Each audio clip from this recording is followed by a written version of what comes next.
Well, boys and girls, I can't believe this. I really can't. Welcome to the show. This is Chris Reardon's United Kingdom Talk. And last week, the day before yesterday, but, last Friday, well, the week before, Friday, I have been subjected to the worst piece of television I think I have ever seen. It goes along, if you're in the UK, and you're of a certain age, you may remember the Brits Awards, where we had Sam Fox, who used to be a glamour model. She used to take her bra off in the sun and that sort of thing.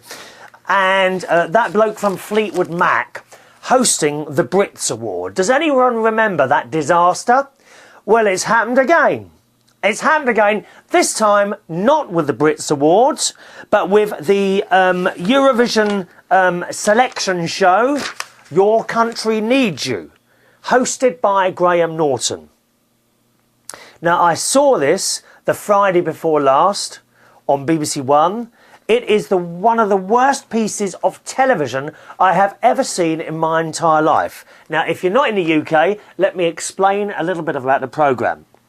Once a year, Europe holds a competition, a song competition, called the Eurovision Song Contest, okay? Countries from all over Europe take part in this, and then every country selects a song. They go to whoever won it last year. In this case, it's going to be Norway. The event will be held in May, right? All the countries send their winning artist and song to Norway this year in May. They have a big TV show. Well, they have 3 big TV shows, all right, that last for 2 or 3 hours. Everyone sings their song, and then all of Europe vote for their favourite song by telephone. Okay, that's how it works. One with the most votes wins. Simple as that, right? So, before that happens, each country has to select a song. And here in the UK, this year, we did it by having a TV show called Your Country Needs You. And basically, it was 6 people singing various songs, okay? The idea was, and they had a panel, Pete Waterman, there was Mike Stock, there was Jade Ewan, who represented the UK last year, and I can't remember his blooming name now, that French guy who's on Strictly Come Dancing. All right? They were the panel, and it was a studio audience, and you at home could vote by telephone for your favourite one. From the very beginning, this show was an absolute disaster. Graham Norton was the host. I'm a great fan of Graham Norton. I think he's hilarious, he's funny, he seems to have his finger on the pulse. But on this occasion, on this particular show, which was live, he looked increasingly uncomfortable throughout the entire show. He didn't appear to know what was going on most of the time. I have a feeling that, you know what an auto cue is? That's like something in front of the TV camera that the words come up on. And so that, people on the telly, I mean, they all use it. People on the telly don't need to learn words. They all come up on this auto cue. Now, it sounded to me at the beginning of the show like this auto cue had got stuck because Graham Norton started repeating himself. And he was kind of looking around, not knowing what to do. It was awful. Awful. So that's that. I mean, he did. He could just look completely lost. But throughout the whole show, he really looked very uncomfortable. Didn't seem to know what was going on. Right, so that's the first part of it. Now, the singers. There were 6 singers last night, and I spent all night writing down bits and pieces of this show, okay? The first singer was called Karen.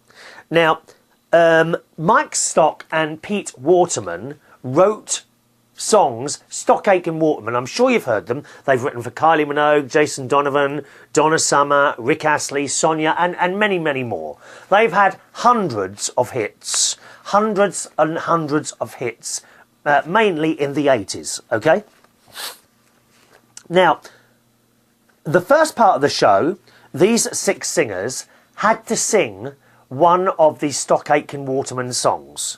All right, that was the idea. So that's the 6 singers did that. And after that, the panel would select 3 of those singers to go through. And then you, the people at home, picked up the phone and voted on your favourite one, and that would be the winner. So the first singer, young lady called Karen, she was to sing Kylie Minogue. Right, I think she did I Should Be So Lucky. The girl, I'm afraid, completely out of tune. Totally out of tune. She was flat. Not miles off, don't get me wrong. Not like sometimes you go perhaps to a karaoke night. Okay, it wasn't as bad as... Although I have to say, the entire night came across as a bad karaoke night. It really did. It was awful. I've got much, much better singers who come along on my karaoke nights at Mondays and Wednesdays at Belushi's on Monday in Hammersmith and on Wednesdays in the Borough. I've got far, far better singers than they had on that BBC stage the other Friday.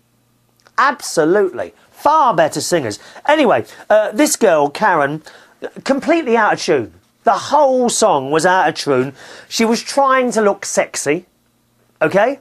You know, rather than concentrating on the song being in tune, just too much at the camera, you know, pouting lips and like trying to look sexy at the camera, and it was just awful, awful. So that's her.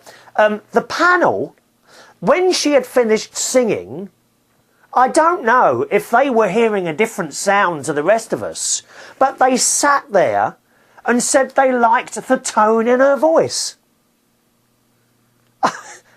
It's just unbelievable. They said they liked the tone in her voice, and you know, she was completely off key. How can they have possibly liked the tone in her voice? Could they not hear it? And they all said the same thing. So I don't know if the panel are tone deaf. I really don't. The second singer was a boy called Alexis, right? He was to sing a Rick Astley number. Now, without doubt, in the entire competition, he was the best looking boy by far. Except when he opened his mouth, there was a lot of teeth there. He was the best looking boy. But his voice kept going up and down. He clearly didn't know how to use a microphone. It was like 1 minute he was like that, and then it went quiet, and then it went like that, and it was like that, right? And then I thought towards the end of the show there was a certain persona or an attitude that kind of came out the second time he sang, and it kind of put me off a bit. Don't know why, you know. It just and he wasn't for me either. The third singer there was a group called Uni 5, UNI and a number 5. Now, they said that they were going to do a Bananarama number. And they did Last Thing on My Mind, right? Now, I don't actually remember Bananarama doing this. That was made famous by Steps. Bananarama may have done it, but we all know it as a song by Steps. So I think that was wrong. A bit of incorrect scripting there. They weren't very good. They didn't really... You know, when you get a group, you have to gel together. You know, like Westlife. They all come together. Boys Own. They're all ABBA. They're all together. But they just didn't seem... It seemed to me like they all wanted to be the lead singer. And it didn't work for me. And actually... and it was off key, and actually the panel did hear that. They did say it didn't really work. So that's it. Singer number 4 was a young lady called Esma. Now, she did a Donna Summer number, nearly in tune. She was almost in tune on that one, but once again, one of the ladies who spent more time trying to look sexy towards the camera rather than getting on and getting the blooming song right. You know, all this pouting lips and, oh, look at me, I'm sexy, and all this business. Dreadful. Dreadful. Just sing the song, dear. That's all you've got to do.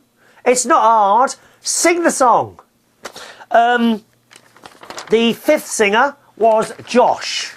Now, he won the competition. He sang a Jason Donovan number.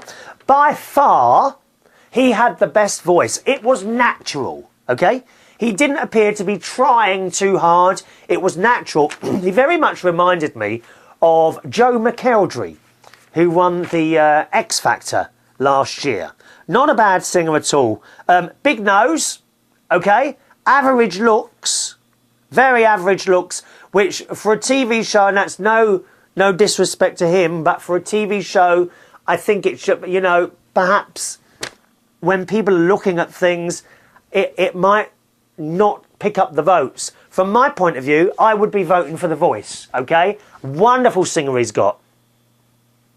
He's got a big nose. Well, I've got a big nose. I mean, you know, I too am Concord. Probably his nose isn't as big as mine, but it was still big. But he was good. Josh was good. He won the competition. A bit too relaxed in the dancing. And I think, you know, when I'm doing karaoke nights, if I sing, which is actually quite rare, I too am a little bit wooden with the dancing. But then again, I'm not a dancer. So he was a little bit too relaxed with the dancing. But he came across as a nice boy. And I think that's important as well when you're doing these programmes or you're entering competitions like this. You must come across as a nice person. Otherwise, people won't vote for you. So he might pick up some votes. I don't think it'll win. I think that will come around the middle somewhere. So if there are, I don't know how many songs there's going to be. If there's 30 songs in the final, he will come about 15th or 20th in that middle to bottom part. There's no way that's going to be top 5 or anything like that. The final entrants on the competition were a group called Misfits, 3 girls. Now, they told us they were going to sing a steps number, right? And they sang Better the Devil You Know, which Steps did do. But that was made famous by Kylie Minogue. Again, another scripting error in the show. Now, don't get me wrong here. I do not watch television programmes to pull them apart like this. I don't look for faults. But this whole show was such a total disaster that I felt compelled to come on here today and tell you how I felt about it. I felt angry. I was watching this show getting angrier and angrier. I really was. This is not the worst part of the whole thing. I'm coming to that, all right? Back to the group Misfits. So they say they did Steps, Better the Devil You Know. It was actually made famous by Kylie Minogue. No reference at all was made to Kylie Minogue on that one, so more scripting errors there. They had far too much makeup on. There was a blonde girl in it, and quite honestly, she looked like something you dragged up off the street in King's Cross after a night's work doing prostitution. Now, this wasn't her fault, okay? I'm sure, in real life, she's a perfectly nice girl and looks lovely. But whoever done the makeup made her look like a prostitute. It was dreadful. Absolutely horrendous. They were actually not bad singers as well. They appeared to be in tune on this one. The choreography, though, awful. Awful. In fact, the choreography throughout the entire show was blooming awful. Really awful. Awful. The worst part about it all, I mean, I was just looking at the television in disbelief, watching this going on. I really was. Horrendous. I thought, by the 6th song, because so many of them were out of tune, I thought there might have been something wrong with my television setup. Seriously, I'm not just saying this. Because during the daytime, I had set up the telly so it could come through the hi-fi. Because I've got this new big telly downstairs. And I thought, well, it'd be nice to have the music coming through the hi-fi for this particular show. So I thought maybe there's something wrong with my setup. But then they brought on the Sugar Babes. They were on there. They were dreadful. They were horrendous. But then they brought on the winner from last year's Eurovision Song Contest, a very good-looking boy from Norway called Alexander. And he came on and sang Fairy Tale, which was the winning song last year. And he was completely and totally in tune. Really very good.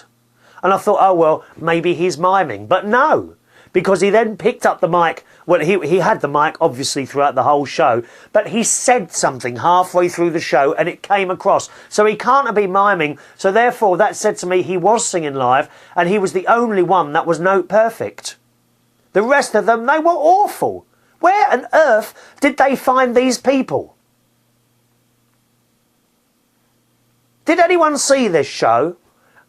Please let me know your thoughts. I'd love you to tell me. There's an email address to the programme. It's always great to hear from you. My email address is chris@unitedkingdomtalk.co.uk. chris@unitedkingdomtalk.co.uk. All right? So, that's not all. Towards the end of the show, there was some close-ups going on of Graham Norton while he was doing his patter, still looking increasingly uncomfortable as the show went on. And you could actually see the strings that were holding up pieces of the stage set. I mean, it's unforgivable, isn't it? You could see these strings holding things up. This is on the BBC, on BBC One, peak time on a Friday night. And also at the end of the show, when they voted for the winner, then three people. Oh yes, then the next three who were selected by the panel, and they chose Alexis, which was the good-looking boy, Esma, who couldn't sing, and Josh, the one with the good voice. Those three went through and sung again. Alexis, that's where I felt there was a little bit of attitude coming across when he was singing, like he was a little bit too confident. That put me off him. I'm sure he's a nice bloke, good singer, but the attitude that was coming across, it's the same sort of attitude that you do get from some people, okay, who come across as perhaps thinking they are better than they really are. They absolutely, totally believe in themselves, and I think quite often that's a bit of an off-put, you know? Okay, and I'm not asking you to comment on this, I have always felt I'm not particularly good at anything I do, whether it be DJing, playing the organ at church, playing the piano, sitting here doing this show, doing radio shows. I have never felt I've been particularly good at what I do. I always, well, I don't just think, I know that most people are much better than me. But perhaps that's the secret. Maybe you need to take a step down. There's a very good singer that I've heard, and I'm not going to say his name. I've worked with him a few times. Not recently, not over the last year, maybe 2 years even. But there's a very good singer who lives in Brighton. And he's got a terrific voice, but he's right in your face. He comes across as thinking that he thinks he's better than everyone else. And it's just so off-putting. It really is. You know, it's the difference between talking to someone while I'm standing right back here, okay, or sitting back on my settee, or coming right up to them and talking to them in the eye. And that's the bit that I don't like, you know, when they're right in your face. And it's a shame, because this boy is actually quite a good singer. But you also feel like with some of these people that you can't tell them. You can't tell them, hello, you know, you've got a good voice, but you've got to take a step back. Be a little more humble. So that's Alexis. Esma, she came on. Once again, she was out of tune. God knows how she got through to the final. Once again, she was out of tune. And she's doing all this sexy look towards the camera. Look at me, I'm gorgeous, and all this. And then she forgot the words halfway through the song. How funny is that? That's how professional she is. She forgot the words. Now, don't get me wrong here. I'm not a singer, okay? I am a karaoke singer. That's as far as it goes. I could never be a pop singer. I'm not even good enough to be a cabaret singer, okay? I am a karaoke singer. I think usually I can hold the song in tune. But I can't learn words. For some reason, I cannot learn the words to songs. When I see these wonderful singers on the television or in shows or things like that, I often wonder, how on earth do you learn the words to a song? because I can't do it. That's why I do karaoke, and the words come up on the screen and you just read them off the screen. How easy is that, right? I couldn't learn words to songs.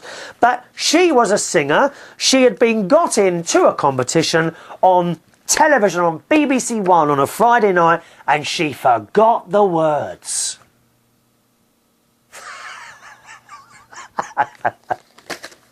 So she sang, and then Josh did his sing, and Josh was all right. He comes across as a nice boy. He won the night. He'll go through. He's the best of the bunch, really. But I'm afraid he's not going to win. He's not going to win. So that's it. Really, the dancers must have been absolutely knackered by the end of the night, because it was the same dancers for every act. There was no variety at all. It was the same dancers on every day. I mean, you know, it seemed to me the entire show had been thrown together at the last minute and done on the cheap.